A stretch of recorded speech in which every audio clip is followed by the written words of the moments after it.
સુરતના ચંદ્રશેખર બ્રિજ ઉપરથી 3 જણા નીચે પટકાતા પિતા પુત્રીનું મોત. જ્યારે મહિલા ગંભીર ઈજાગ્રસ્ત થતાં સારવાર માટે ખાનગી હોસ્પિટલમાં ખસેડવામાં આવ્યા. પરિવાર સૈયદપુરા વિસ્તારમાં રહે છે અને જ્વેલર્સના કામકાજ સાથે સંકળાયેલા છે.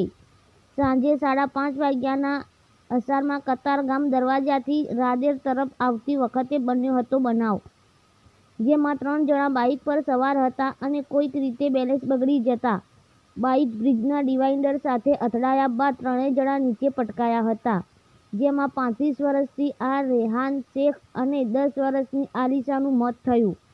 ઈજાગ્રસ્ત મહિલાનું નામ રેહાના જેઓ 32 વર્ષીય છે. હાલ સમગ્ર મામલો રાદેર પોલીસ અકસ્માતનો ગુનો નોંધી આગળની તપાસ હાથ ધરી. રિપોર્ટર ચેતન તરી, सूरत। हॉस्पिटल देखा, एक आदमी तो इधर से इधर पूरा कट गया, एक आदमी के इधर उड़ गया, तो बंद होना ही चाहिए वो। रोज में हम लोग पंपिंग में रहता हूँ, एक साथ में रहता हूँ, मकान अलग है, 12 साल से रहता हूँ।